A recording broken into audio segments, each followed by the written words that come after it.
All right, it's the Big Ten opener, folks, and should be a pretty good opponent.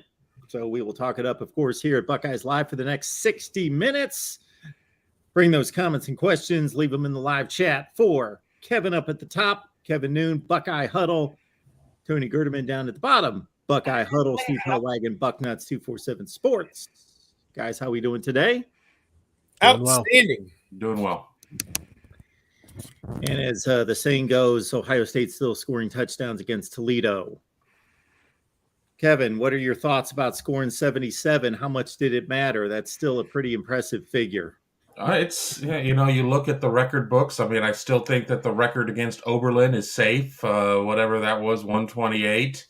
I think that once you get to 70, it's kind of a case of where it's like, all right, you have to figure out how to put the brakes on this train. And TC Caffey certainly was not going to be denied when the walk-on running back sat there and went into a pile and was not brought down, and then took it out to the right side and scampered about 50 yards for a touchdown to take it to 77. And quite honestly, at that point, if there were more time on the clock, I'm not convinced Toledo would have been able to stop kneel downs at that point. Yeah, Toledo was pretty feeble. They pretty much stopped playing there in the fourth quarter, and maybe in the second half they shut it down. And one more touchdown, they would have eclipsed the 83-point game that Ohio State had against Iowa in 1950, or 50, I think it was 50. And they were within 13 yards of the school record for yardage in a game, which was 776 against Bowling Green from 2016 or 2017. I'm not sure. One of those 2 years. I think 2016.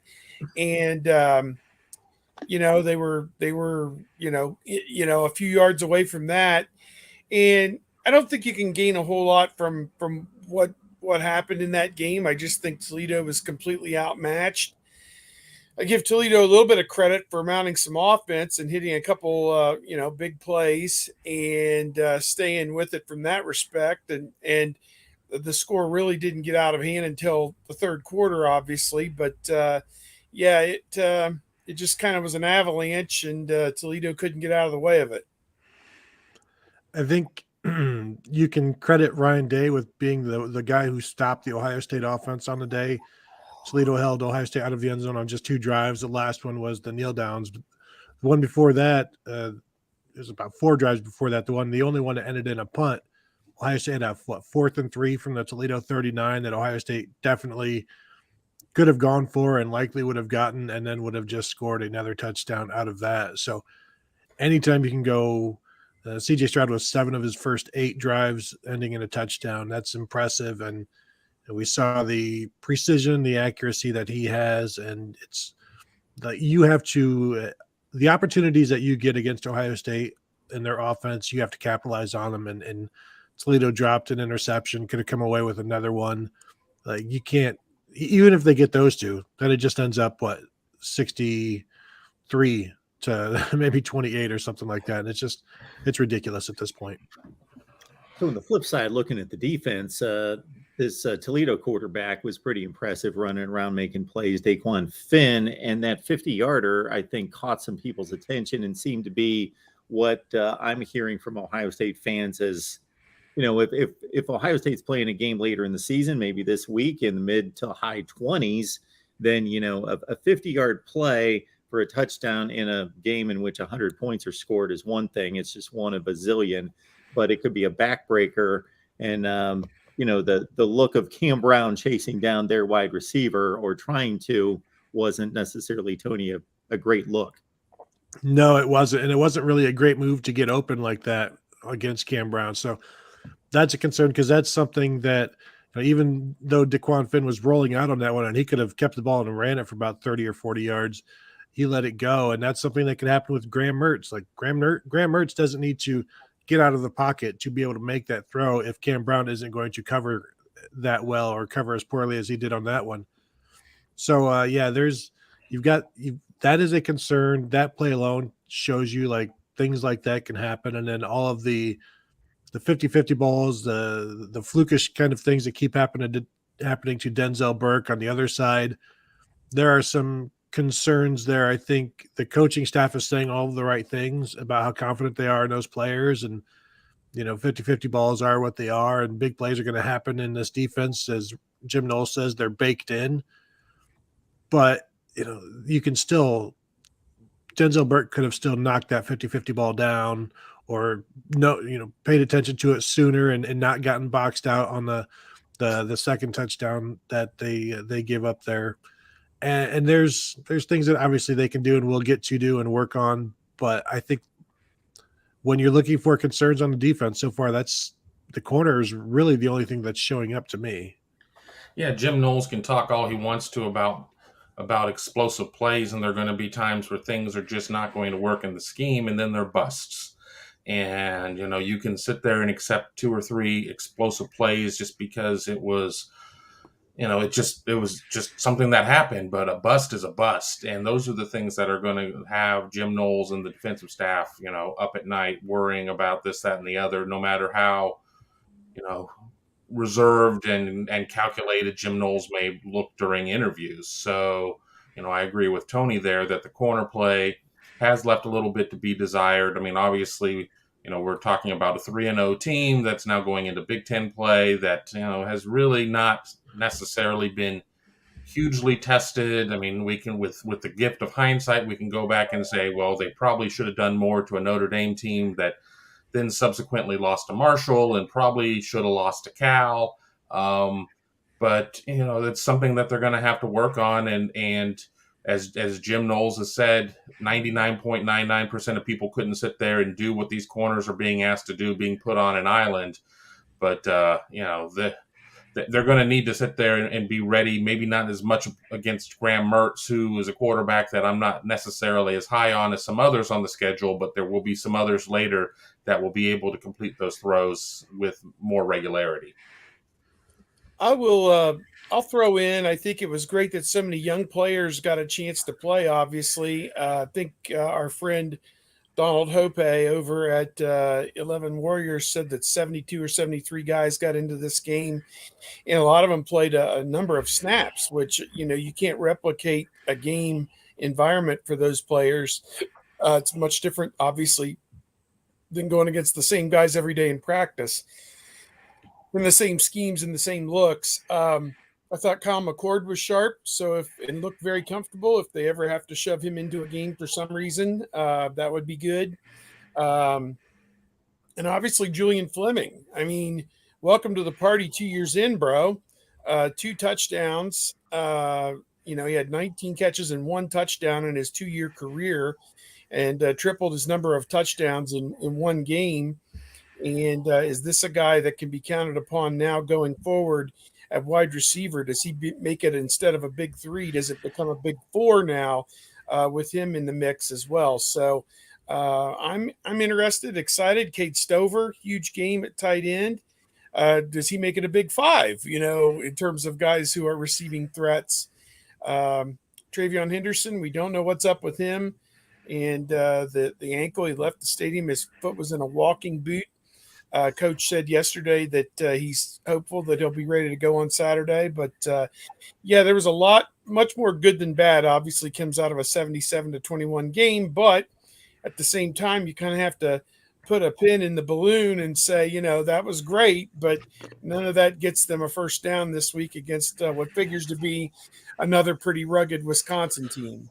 One other thing that won't impact the Wisconsin game is just the next time they face a quarterback that can run like Finn or comparatively like him, I think they're going to be much better prepared, because there were times they didn't seem as prepared as they could have been, and they were surprised by his mobility, as Jim Knowles didn't like the way they were lunging after him and things like that. But also they just didn't have anybody that could prepare them for that. And now they've seen it, so you'd expect them to be better for it the next time.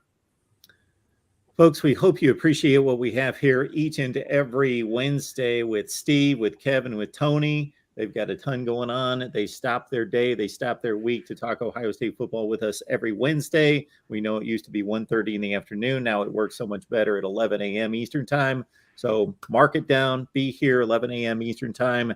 Like the video. Make sure you do that. Make sure you keep in mind that there's other ways to support us. We got the super chat here available.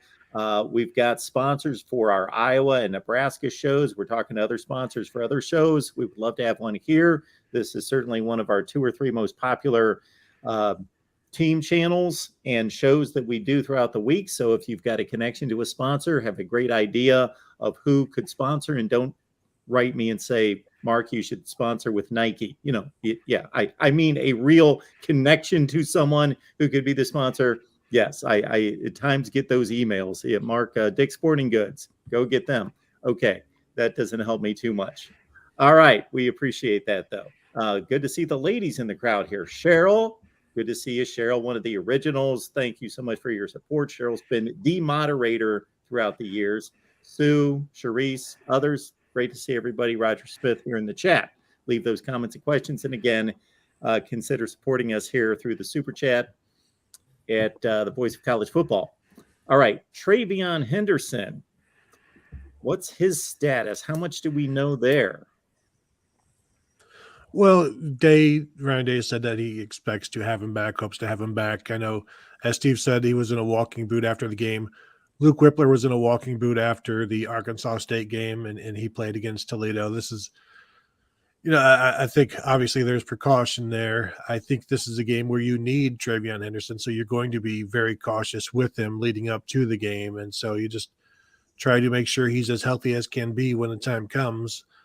But I do think Dallin Hayden is giving them something. He's making that room 3 deep legitimately that they can go to. And so, maybe that's another reason why you can afford to try to put Travion Henderson on the field, just because if you lose him, you still got 2 decent ones, 2 good ones, very good ones, and Mayan Williams and Dallin Hayden. They're not as thin as I think they thought they might have been once they lost Evan Pryor. All right, now we're looking at Wisconsin. Okay, and it looks to be the typical Wisconsin team. Not going to throw it a whole lot. Graham Mertz, we're still waiting for him to show up on a big stage and do something against a quality opponent. He gained all sorts of great, tremendous reviews from Jerry Kill, the opposing coach, this past weekend, and of course his own coach Paul Chryst. But it was against New Mexico State in a 1,000,000 game, 1,000,000-7, I think, was the final score. So here we got Graham Mertz on the big stage, and we've got Braylon Allen, who, if you're not familiar with him and what he did at the age of 17 to start the season last year at Wisconsin, is crazy, folks. He is a tremendous running back. And of course, despite a loss to Washington State, and if you look into that game, that was a lot of red zone mistakes, issues in which Wisconsin, I heard this on the Big Ten Network, 78-0 prior to the Washington State game, when they gained at least 400 yards, held the opposition to less than 300, and they were at 401 to 253. But just again, red zone mistakes, penalties, and un-Wisconsin type play led to an upset loss as an 18-point favorite at home. So, Kevin, Wisconsin, set us up. What do you think of the Badgers? It looks to be the typical Wisconsin team. Yeah, I mean, it's just kind of plug and play. I think there are some positions this year, maybe not as strong as other years. I mean, their linebackers are fantastic. One of their outside linebackers, Nick Herbig, I think is probably one of the better players in the entire Big Ten on defense. I like a couple of the guys on their defensive line. Keanu Benton, big nose tackle, is somebody who's fun to watch. They're a little dinged up in the secondary. That's one of the things. There's something floating around on the internet that they're down 3 starters, which is not entirely true. Whereas you think, okay, these are guys that started the season and now are out. One guy got hurt during the spring and just never really was able to go. I mean, they are down another guy for sure. Point being, they are a little thin in the secondary. On the offensive side of the ball, yeah, you hit the nail on the head. I mean, obviously, Graham Mertz is the guy that needs to get things going at quarterback. He emerged on the scene as a freshman against Illinois on like a Friday night game and looked really good. And hasn't looked good since. I mean, he has his moments against inferior competition where he puts up some decent numbers, but there are a lot of Wisconsin fans that are not sure that he's the answer. They have a real three-headed monster at running back with Braylon Allen, Ches Malusi, and then a third guy who's a senior who, I thought was more of like a complimentary player, but had a chance to see him run a little bit against New Mexico State and was impressed with him. I struggle to name many of their receivers, and that's kind of been a very Wisconsin type of thing outside of Danny Davis, who just happened to be from Ohio, and we knew who he was. Well, Danny Davis has moved on. I'm still struggling to name any of their receivers. So, it's they have their systems. Jim Leonard, still running that defense, and in doing so, kind of know what you're going to get there, but, maybe not the same Wisconsin team that we saw in 2019 when Ohio State faced them in the Big Ten championship game. But take this team lightly at your own risk. Yeah, I asked Coach Day yesterday. 2019 was the last time they played. So 3/4 of this Ohio State team has never lined up and played against Wisconsin. They played them twice that year. They blew them out 38-7 earlier in the year in Columbus. And that was the game Chase Young, I think, had 4 sacks, and that kind of thrust him into the Heisman Trophy talk. And he ended up getting a finalist vote out of probably that one game on national television against a pretty good Wisconsin team. They played again in the rematch, and that came a few days after Ohio State had gone up to Michigan. And I want to say, did they win that game 56-27, or was that the 62 maybe that was the 62-38 game? I don't know, whatever it was. I get all it right the first time. It was the 56-27 game at Michigan. Yep. Yeah. So I'm not sure what Ohio State's mindset was going into that game, but other than I think they knew that if they won, they were in the playoff. Certainly, when they did win, they were in the playoff. I'm not sure what was going through their mind because they showed up and didn't play the first half, got woefully outplayed 21-7 at halftime. And as the legend has it, it was the walk-on wide receiver Saunders from Dublin, Kaufman, who lit everybody up in the locker room at halftime and kind of pulled everybody together in that massive NFL locker room. It's the size of a small country there at Lucas Oil Stadium. You probably could hear him echoing from one end of it to the other. But he got everybody kind of centered and said, we got to go win the second half and we got to go win this game. And they just blew Wisconsin's doors off in the second half. I think it was 27-0 in the second half. And they won the game 34-21 and went on obviously to the playoff and lost to Clemson. But,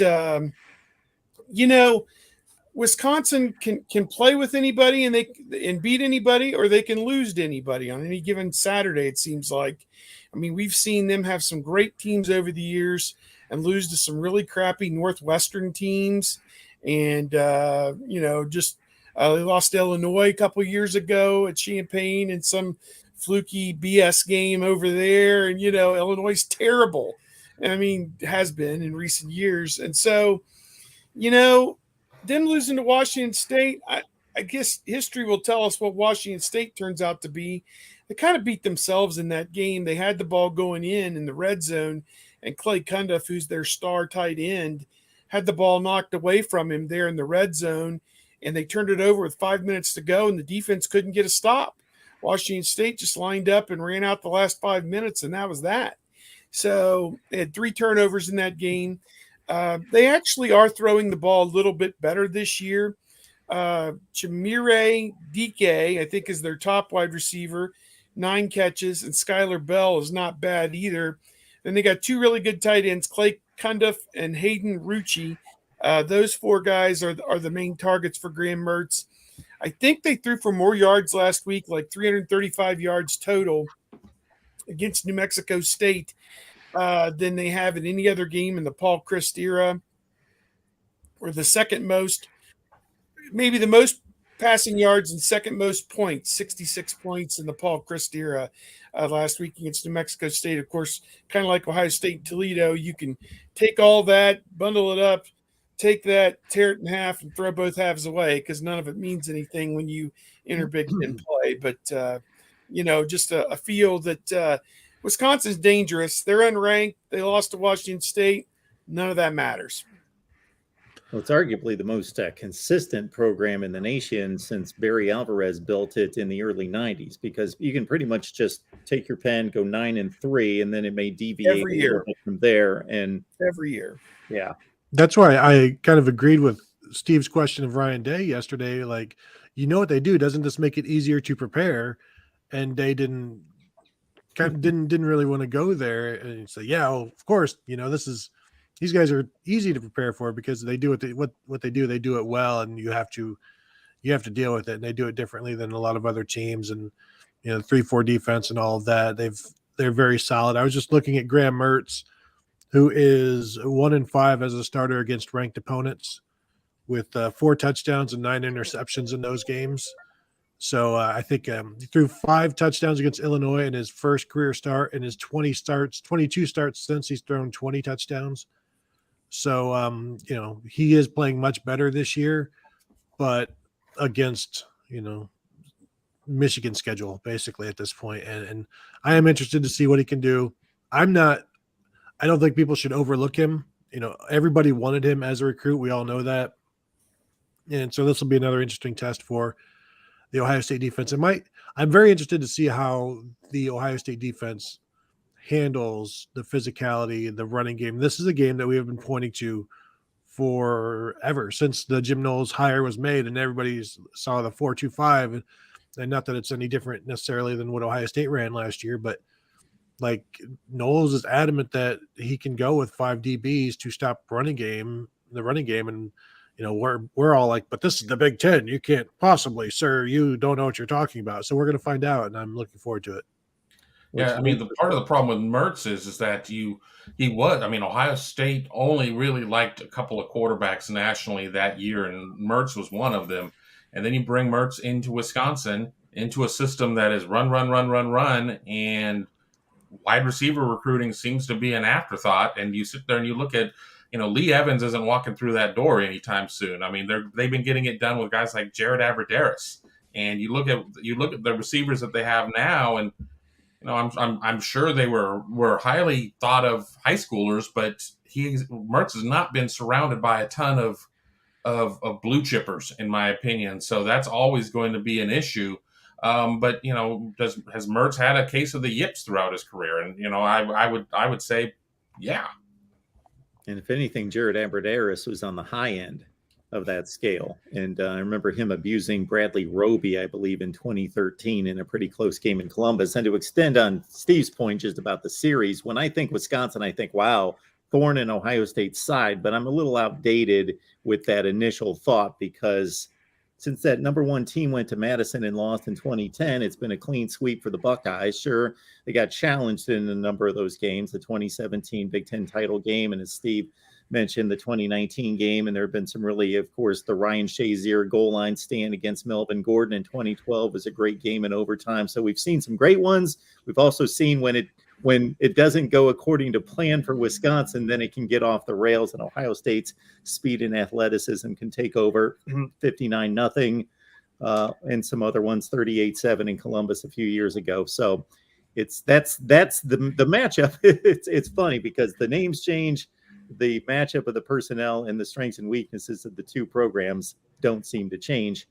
We can continue on Tony's point, which kind of feeds into Roger's contribution here. We appreciate that, Roger. Are we beginning to see the defense gain confidence in Jim Knowles' team and their personal skills and capabilities? Whoever wants to take a shot at that one, Steve. I'll take a run at that. I think that is a yes for the most part.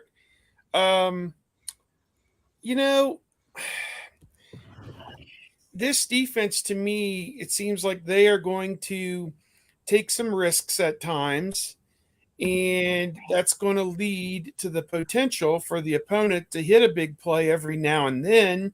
As we've seen, I think somebody asked him yesterday, there's been a 50-yard play in all 3 games by the opponent, which is not optimum. but none of the three opponents had any kind of sustained success against Ohio State. I mean, Toledo did score 3 touchdowns, I guess. So give them a little bit of credit. 2 of them against the starters, and 1 of them in the second half, when it was probably a mix. I don't know. I feel like guys are learning their roles. I think they're setting it up that they're getting decent enough pressure on the quarterback, even though the sack numbers for the defensive ends aren't what anybody's really excited about just yet. JT Tuimoloau and Zach Harrison, I don't think have had one yet. Jack Sawyer finally had one, and Jean Baptiste had a couple of them, but those were kind of in mop-up time, I think, after the result had been decided. I think what's important to find out is how this defense will play against against a team in a talent equated game, which only Notre Dame, we saw that, and they held Notre Dame to 10 points, but I think Notre Dame has one of the worst offenses among any Power 5 team. I count them as Power 5. So, I think the jury is still out until we see it against a team that has athletes and has a good quarterback and a strong running game and an offensive line that matches your defensive line up, man for man, size for size. I don't think we know. And so I think you have to be cautiously optimistic is probably what I would say. That, there's been great improvement. Every metric, every number looks better. The turnovers really haven't been there. They got 2 of them finally this past week with an interception and a fumble. But, those may come as year goes on. But I'm cautiously optimistic that things are trending in the right direction. This team, a little bit more multidimensional than most Wisconsin teams that you play. Usually you don't have to worry at all about Wisconsin throwing the football.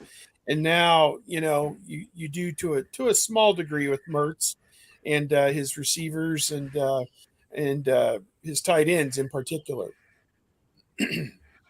I totally get that the Notre Dame result is not as impressive as it was for obvious reasons. That doesn't have to be explained, but it should also be explained that the Notre Dame that Ohio State saw, that prepared for Ohio State the entire offseason and gunned for that game and was at full strength, ready to go, ready to roll, and just laser focused, may be different than the Notre Dame team that took a beating in the fourth quarter and then had to rebound to play the next 2 games.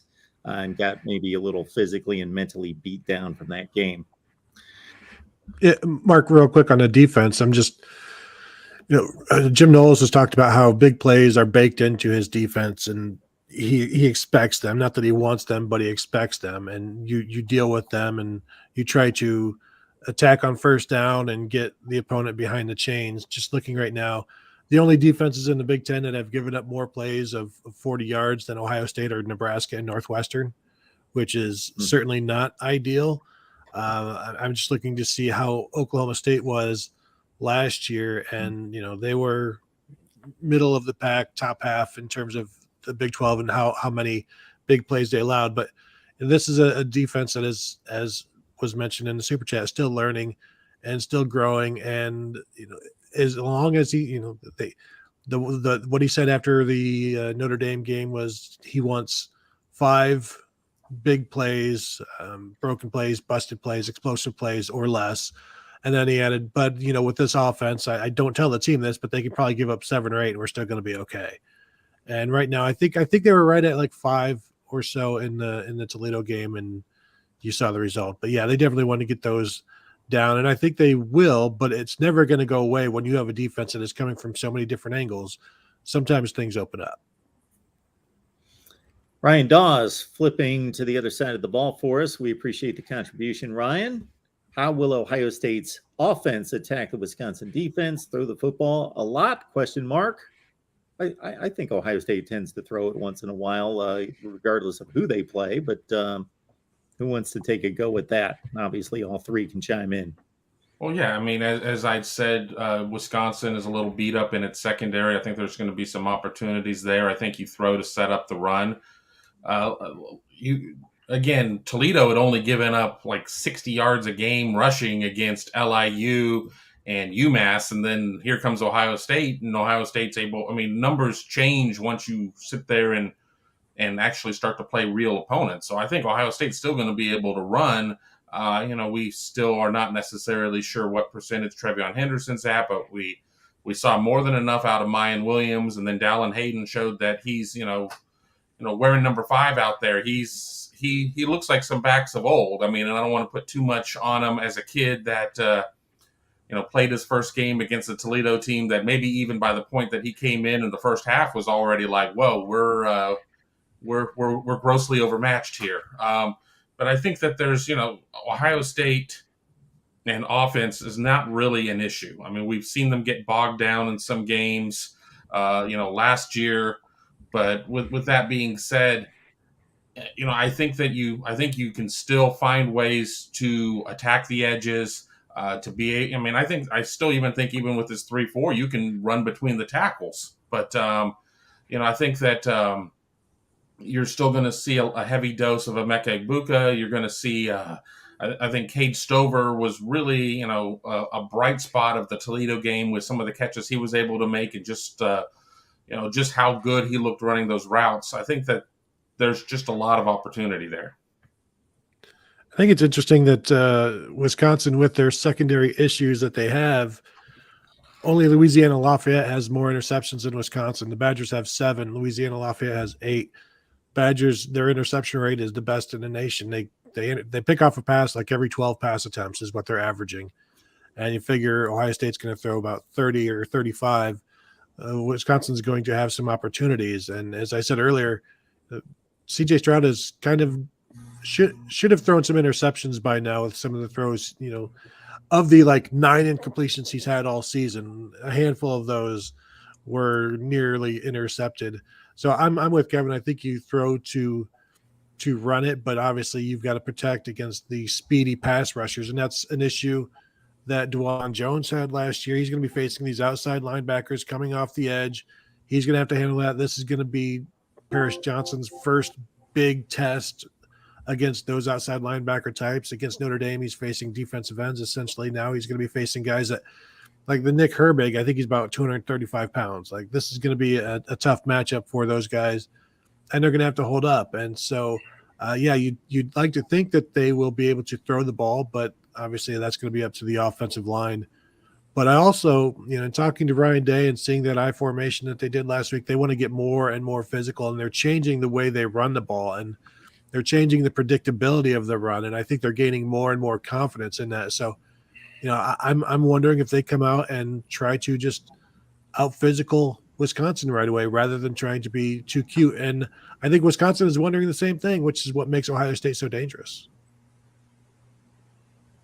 We were hoping to get a Wisconsin angle on this, but couldn't track down any of their media this week. Steve, you were out talking to a high school football team this week?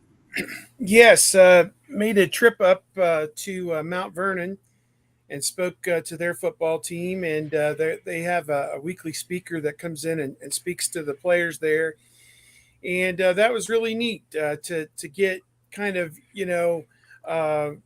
have a chance to talk to some high school age kids, and try and bring some perspective, I guess, to what is really going on in the world. I mean, these are kids that are going to be, our future leaders and different things like that. And they're playing this great game of football right now at the high school level. And it was just kind of a fun thing. The topic was integrity for the week. And I did speak a little bit about that, but I shared a lot of the lessons that I've kind of picked up in my time covering Ohio State, and Jim Tressel and some of his great Tresselisms that, he would drop through the years. And the idea that being a part of a group like a football team and being part of the success of a group is just some of the most enriching and fulfilling work that you'll ever do. And it goes beyond just football. It's community. It's, your country, your family, all these other things that kind of, that you're a part of, and you may not even realize it, and how important it is to do everything you can for the group. So that was kind of my message to the young kids, and hoping that they have a great season. And I've been going out to high school games every week. This week I'm going to be at Heath. They are playing Lakewood on Friday night, which is kind of a local rivalry game here in Licking County. And I haven't had a lot of success, though. This will be my 6th game. And so far, I've seen 4 or 5 rolling clock games where it's a 30-point spread or something in the second half. So I'm hoping to see a close game at some point. Till we get some other Ohio State questions in the chat, I've got a couple bigger picture Big Ten, Michigan / questions for you guys. One is I posted a video this week that just said the Big Ten's awful. So I don't necessarily believe that if there could be enough games played to prove otherwise. So I still believe that this is the second best conference in college football. However, based on the results, the Big Ten's awful. And most of that can be pinned on the West, of course. But when Iowa loses to Iowa State and Wisconsin's an 18-point favorite and they lose to Washington State and on, Northwestern loses double-digit favorite to Duke, and Michigan State, forget the final score. And I watched until that was not competitive, which in a way it wasn't competitive from the first play of the game. It just got trounced against Washington, just got beat up on both sides of the ball. Peyton Thorne didn't have a chance in that game, just over and over and over. And every conference has those games, but the Big Ten's the only conference that doesn't have any games in the other column. Ohio State, Notre Dame would be the one obvious one initially, but shoot, Illinois beating Virginia might be the best, and Rutgers over BC. Those are the high marks for the Big Ten, Tony. So it's not been pretty. If the Big Ten was put on a seesaw or a teeter-totter, whichever you call it, and you had awful on one side and not awful on the other, which side goes down, which side goes up? I think you've got more awful than non-awful, and then is that the judgment of the Big Ten? It's like, well, the teeter-totter says you're awful, so you're awful. And there's a lot of bad, and this is something I've been saying with all of this money, this TV money. What's it doing? What's it producing in terms of football? Pat Fitzgerald, your guy, Mark, great facility, can't even beat Southern Illinois. And I don't want to hear about, well, it's a developmental program. It's Southern Illinois. Like, I understand Northwestern is a developmental program. I don't think Pat Fitzgerald should be in the Big Ten championship game every year. He should never lose to Southern Illinois. You should be developed enough. You should be good enough to have a program that does not lose to Southern Illinois. And that goes for all of the programs. Iowa is it's an embarrassment to the players and to the fans that the best guy they can have to be the offensive coordinator is the son of the head coach. And that's not quite a broad search. Maybe he went and looked in each bedroom, and maybe there are 3 different people he found in bedrooms. And it's like, well, let's go with Brian. He's the best of the people that I could find. And one guy was just a cable guy. And, you can't hire the cable guy. He's already got a job and he's not looking. And all over the Big Ten, even Purdue losing the way they did, other programs find ways to win. Other conferences find ways to win. The Big Ten has been finding ways to lose, and they're really, really good at it. We were joking in interviews yesterday that Kirk Ferentz, it's very uncomfortable when you're in a position where you need to fire or demote your own son. And I said, well, one way out of it for him would be to retire. But the same dumbasses who gave Kirk Ferentz this carte blanche contract extension, basically, till he dies last year or whatever it was, some ridiculous. Well, of course, he did win the division, but they actually did that before he won the division. They would hire the son just for continuity, as the head coach. Talk about promoting somebody to their level of incompetence. So he's already there, in my opinion. And here's the other thing. This ain't like he's a guy that ain't without some baggage. I mean, the deal where he was out for a jog and saw the player park his car behind the facility to run in and get his training table meal and run back out and said, I'm going to get you for that. That smacked of a lot of overtones that just weren't weren't proper. I think I don't know. Kids just trying to get to class, whatever. I know the kid's probably his nose isn't clean either, but who the hell are you? You're just a high school typing teacher. I don't get it. I don't get it. Yeah. I don't have any. I can't follow up on that. That's just yes. Yeah. But I don't know how it doesn't cause dissension when you could run a program and the special teams and the defense. Shoot, you could run them on the field against anybody in the country. They're that good, and the offense is so incredibly inept. And if there's a year where that comes together for a program the level of Iowa, okay, this year we need to struggle through with this horrible offense, but this is year after year after year after year after year.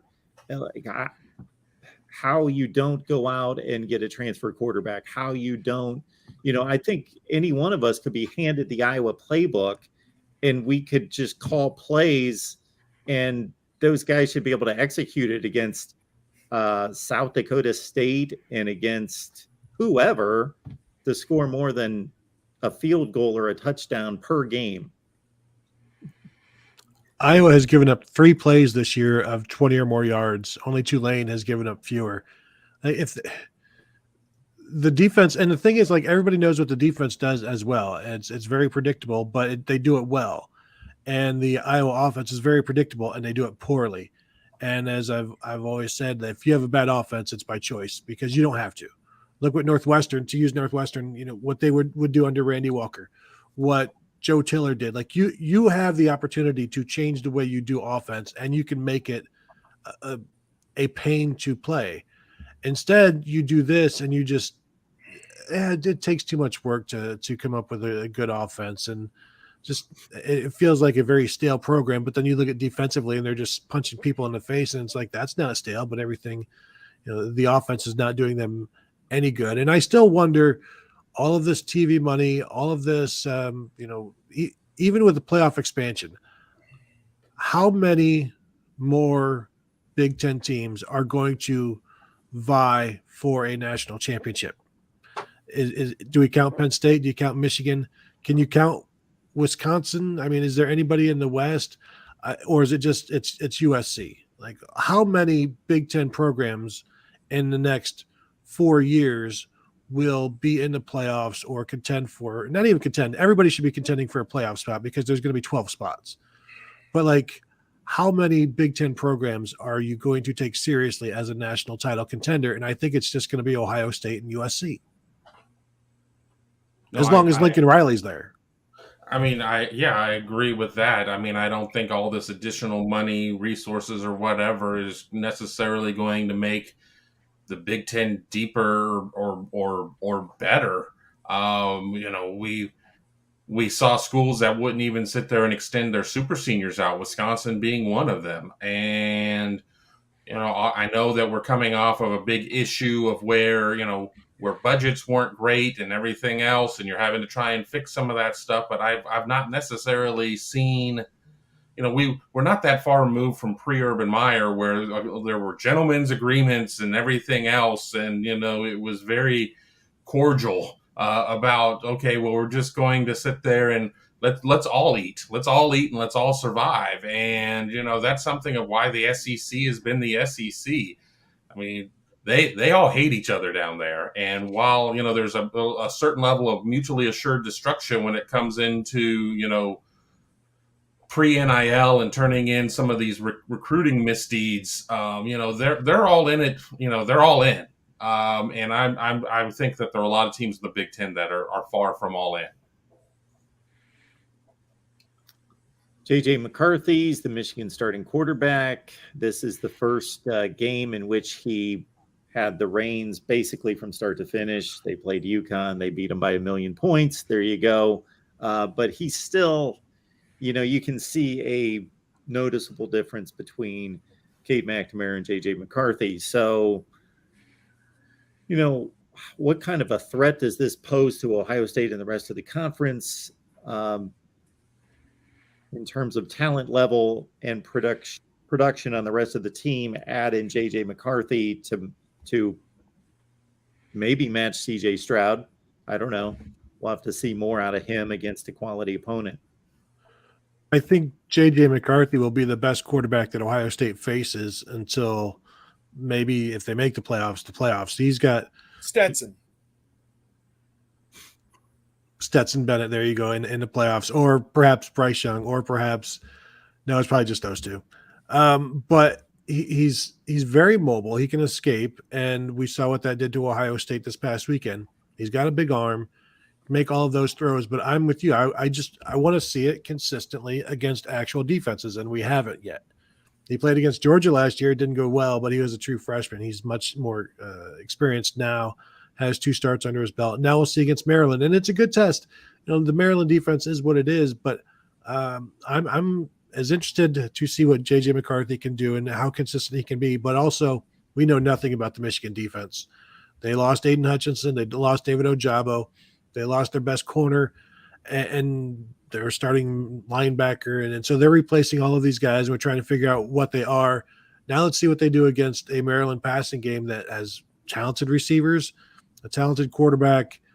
If they can protect him, and if they can't, then that's a good sign for Michigan's defense as well. I'm just interested to see what a passing game, an actual passing game, does against this Michigan defense. And if Michigan holds up, then you can start checking off boxes about how good the Wolverines are this year.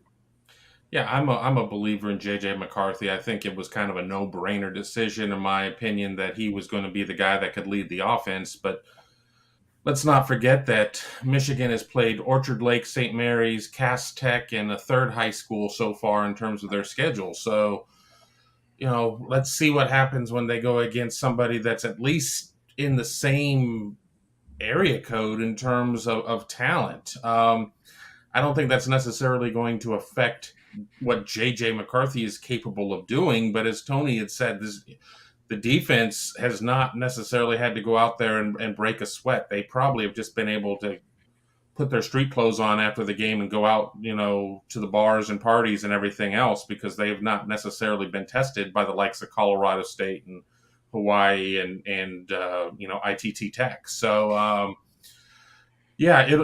I think Ohio State will face a little bit of a test when it plays Maryland prior to Michigan with Tagovailoa. I think that with the receivers, with Raheem Jarrett, with Dante Demas, I think that there will be some challenges there. But in terms of being kind of that full package, yeah, McCarthy is going to be is the final exam in terms of what it is they're going to have to draw.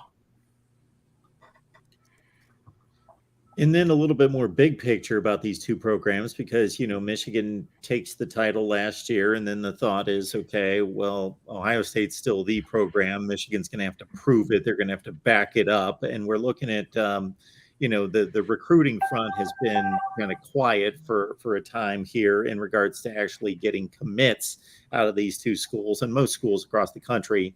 And Michigan's sitting at 14 hard commits, the 29th rated class in the country, according to 247 Sports. Ohio State still has a top 5 class. Is this Michigan Hall? Oh, what in the world does this tell us? Kevin? What it tells us is, I think that it's a case of we all think that recruiting immediately bears fruit. That, okay, you do this and suddenly everybody is knocking at your door once in, and that's not necessarily the case. It's a relationship business. It takes a little bit of time. After you win a national championship, it's not that immediate class. It's the class after that, the one where you're still building those relationships and doing those types of things.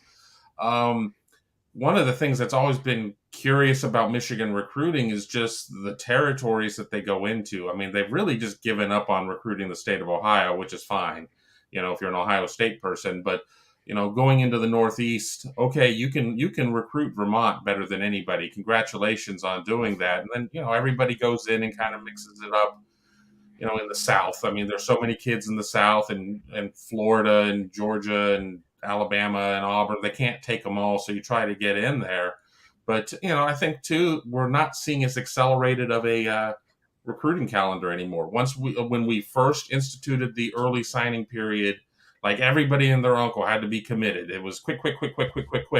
I think we've seen a little bit of a slowdown at this point. I mean, Ohio State, for where it's ranked right now, things could look very different in 6 weeks with the 3 defensive ends that are being recruited and everything else. And I'm trying to, I'm changing the subject a little bit there, but I think we're just seeing a little bit of a slowdown. And, Michigan's not going to end up being 24th or 29th or whatever when it comes to final classes. But I just think sometimes some of the kids that you get involved in, you're just going to have to kind of wait it out. And now that we're into the season and kids are taking officials, you're right, Mark. Things have slowed down a little bit, and not a lot of major kids have come off the board in the last couple of weeks.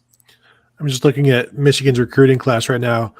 They have no top 100 commits. Their top guy is like 127, and he would be the number, I think, 8 guy in Ohio State's class right now. Ohio State has 5 top 100 guys. Michigan has more guys outside the top 600. I think they've got 3 commits outside the top 600 than they do inside the top 100, and maybe even inside the top 200.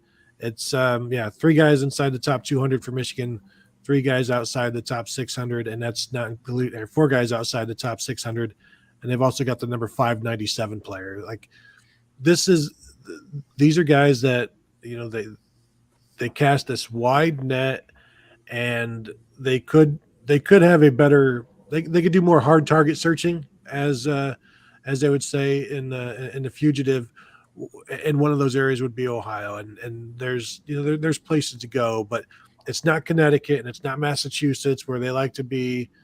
I just think they settle a lot, and that hurts their depth. And I think we're about to see that depth in play this year, and we'll see if it's as good as they thought it was when they were recruiting.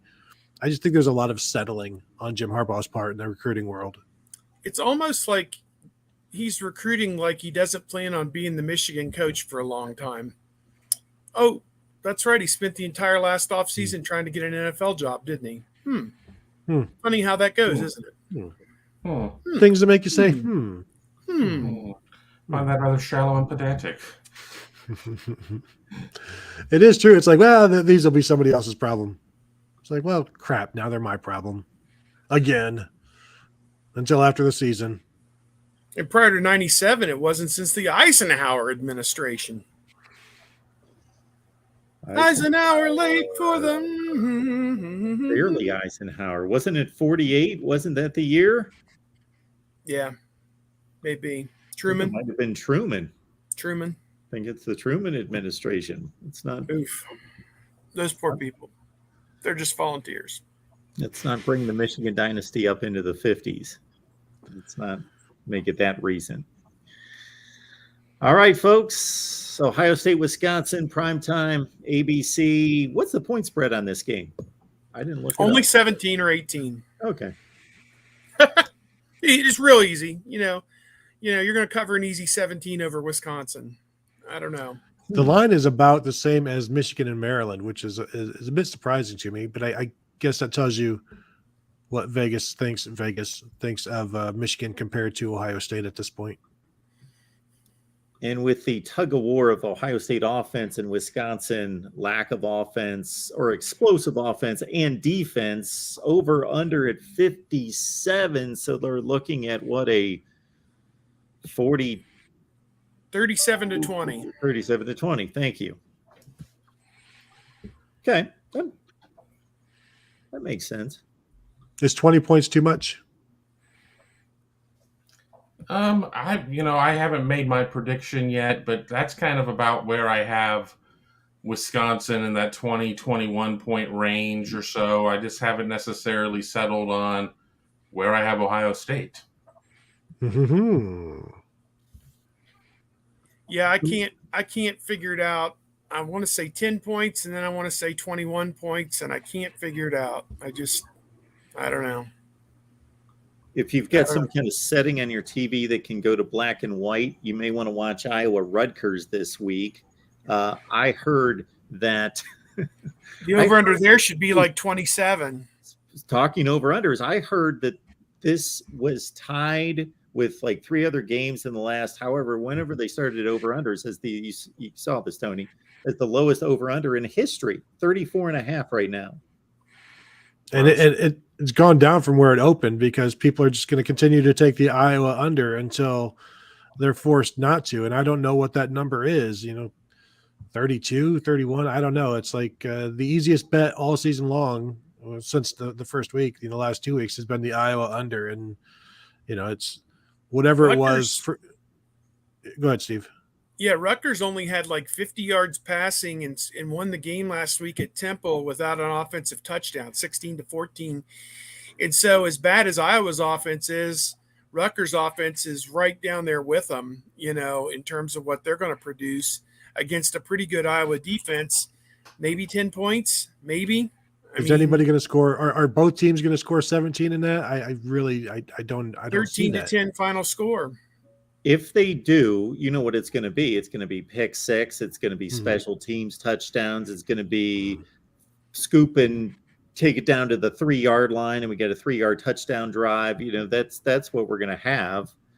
If they score any points, that's what it's going to shoot. Greg Schiano, I saw his news conference on Monday, and he was getting hit with questions like, you're running the ball 80% of the time, 80% of the time on first down. Are we going to break any trends? And he seems to be pretty content with, no, we're going to lock it down to squeeze the time down and see if we can just grind out like a 9-6 win here.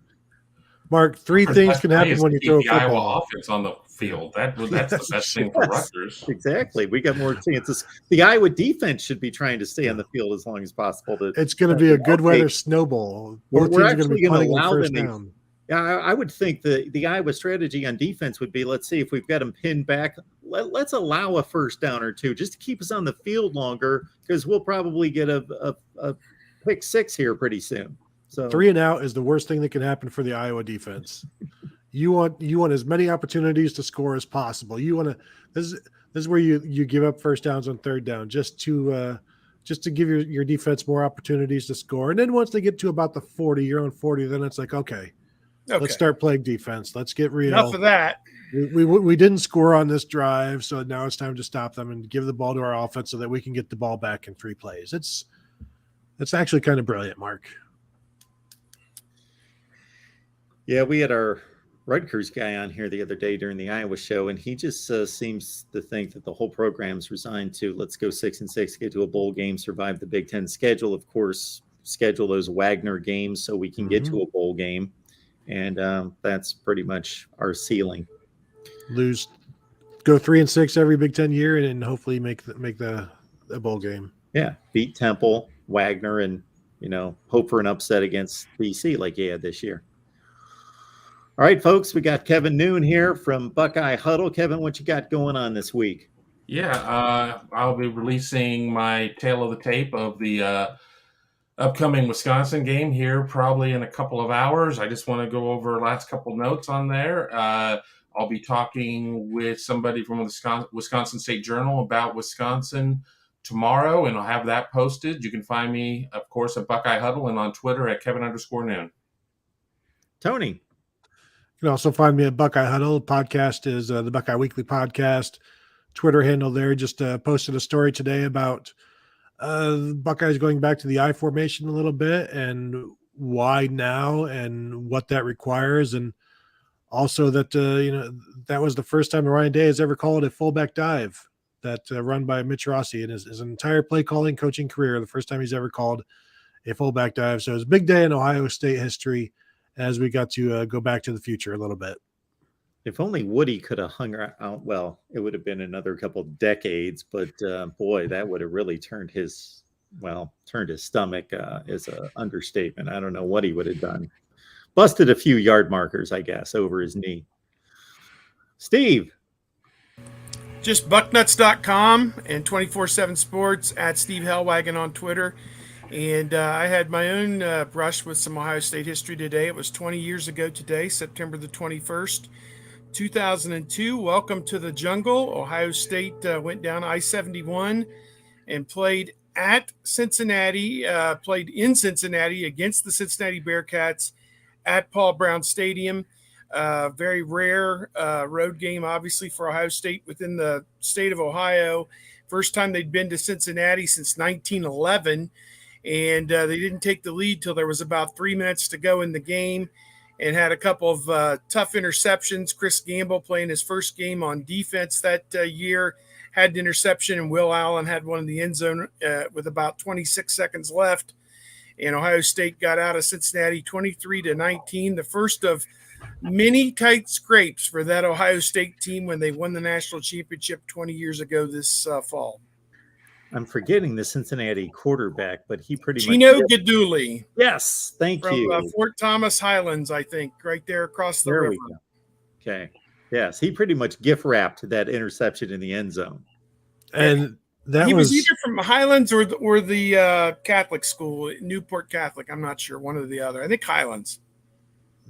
I remember when that pass gets intercepted and you're like, who is that? And you see the number 7, you're like, what is Chris Gamble doing out on defense? Why was he out there? And then Because they need him. and yet, well, it's like the corners they had that year were bad. The corners they had the year before were even worse because C. Grant was playing corner in 2001 as a linebacker. So Dustin Fox and Chris Gamble did a heck of a job that year. Yeah, Chris Gamble got a lot of sleep and drank a lot of water. That's how he was able to play like 130 plays some games. Yeah, it was pretty crazy. That was crazy. YouTube suggested for me Ohio State Purdue 2003 here a few hours ago. So I whipped through that and see the Mike Cutler. There was a missed exchange at like the Purdue 3-yard line that handed Ohio State a touchdown. And then they also were gifted a fumble at midfield that saved the game pretty much 16-13. That was what I predicted the final score to be that day. And that's what it turned out. As I remember, I was walking up the ramp to the interview room, and I was pumping my fist because I got it exactly right, 16-13. That's how bad they were beginning to become without Maurice Claret there in 2003. Yeah, it was a struggle, but they still finished top 5 in the nation. Yep. All right, folks. Kevin Noon, Tony Gerdeman, Steve Hellwagon, they make it happen here each and every Wednesday. We appreciate it, and appreciate Steve posting the videos on Bucknuts. Guys, have a great weekend and enjoy the game on Saturday night. Should be, well, we'll see. Blowout or struggle. Buckeyes by 17 is Vegas's pick. So see you next week. Take care.